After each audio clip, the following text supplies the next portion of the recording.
السلام علیکم ورحمۃ اللہ وبرکاتہ۔ میرے پیارے دوستو بزرگوں، آج کا عنوان دعا پر ہے۔ اور دعا کیا ہے؟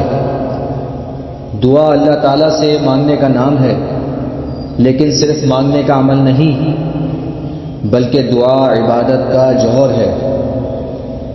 نبی کریم صلی اللہ علیہ وسلم نے فرمایا، الدعاء هو العبادہ، یعنی دعا ہی عبادت ہے۔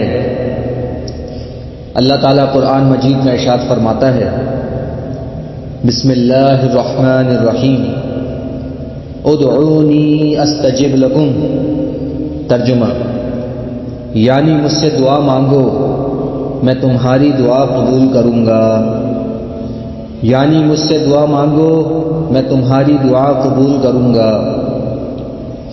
جب بندہ اپنے رب کے حضور ہاتھ اٹھاتا ہے تو یہ محض کلمات نہیں ہوتے، بلکہ دل اور رب کے درمیان ایک براہ راست تعلق ہوتا ہے۔ انبیاء کی دعاؤں کا اثر۔ حضرت یونس علیہ السلام نے جب مچھلی کے پیٹ میں اندھیروں میں پکارا، لا الہ الا انت سبحانک انی کنت من الظالمین، تو اللہ تعالیٰ نے ان کو نجات عطا فرمائی۔ حضرت ابراہیم علیہ السلام کو جب آگ میں ڈالا گیا تو انہوں نے اللہ پر بھروسہ کیا، اور اللہ تعالیٰ نے آگ کو ٹھنڈک اور سلامتی بنا دیا۔ رسول اللہ صلی اللہ علیہ وسلم ہمیں سکھاتے ہیں کہ زندگی کے ہر چھوٹے بڑے معاملے میں اللہ سے دعا کرنی چاہیے۔ آپ صلی اللہ علیہ وسلم نے فرمایا، اگر تمہارے جوتے کا تسمہ بھی ٹوٹ جائے تو وہ بھی اللہ سے مانگو۔ اگر تمہارے جوتے کا تسمہ بھی ٹوٹ جائے تو وہ بھی اللہ سے مانگو۔ دعا کبھی رائے گاہ نہیں جاتی۔ بعض اوقات ہم سوچتے ہیں ہم دعا کرتے ہیں مگر وہ قبول نہیں ہوتی، تو یاد رکھیے اللہ تعالی ہر دعا کا جواب دیتا ہے، لیکن اس کے اپنے طریقے ہوتے ہیں۔ نمبر 1، فوراً عطا کر دیتا ہے۔ نمبر 2، آخرت کے لیے محفوظ کر لیتا ہے۔ نمبر 3، اس سے بہتر چیز عطا فرماتا ہے۔ نبی کریم صلی اللہ علیہ وسلم نے فرمایا، جب مسلمان دعا کرتا ہے تو یا تو وہ قبول ہوتی ہے، یا اس کے گناہ معاف کر دیے جاتے ہیں، یا آخرت میں اس کا اجر بڑھا دیا جاتا ہے۔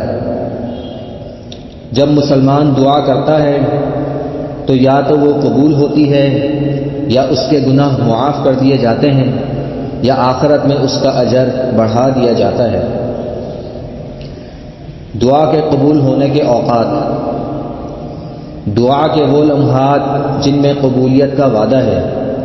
نمبر 1، تہجد کا وقت۔ نمبر 2، افطار کا لمحہ۔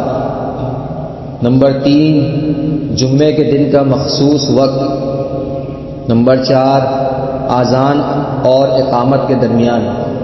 نمبر 5، مظلوم کی دعا۔ نمبر 6، مسافر کی دعا۔ دعا کرتے وقت کچھ آداب کا خیال رکھنا چاہیے۔ اللہ کے اسماء الحسنی سے آغاز کریں، درود شریف پڑھیں، عاجزی و انکساری سے دعا کریں، اپنے گناہوں کا اعتراف کریں، اور دعا پر یقین کریں کہ اللہ ضرور سنے گا۔ بس آخری کلمات عرض کر رہا ہوں۔ دعا بندے اور رب کے درمیان ایک مضبوط رشتہ ہے۔ یہ مایوسی میں امید ہے، یہ بند دروازوں پر دستک ہے، یہ وہ چراغ ہے جو اندھیروں میں روشنی لاتا ہے۔ یہ مایوسی میں امید ہے، یہ بند دروازوں پر دستک ہے، یہ وہ چراغ ہے جو اندھیروں میں روشنی لاتا ہے۔ آئیے ہم آج سے یہ عہد کریں کہ ہم ہر حال میں، خوشی میں، غم میں صرف اللہ سے مانگیں گے، اسی سے لو لگائیں گے، کیونکہ دعا مومن کا ہتھیار ہے، نجات کا ذریعہ ہے اور بندے کا سہارا ہے۔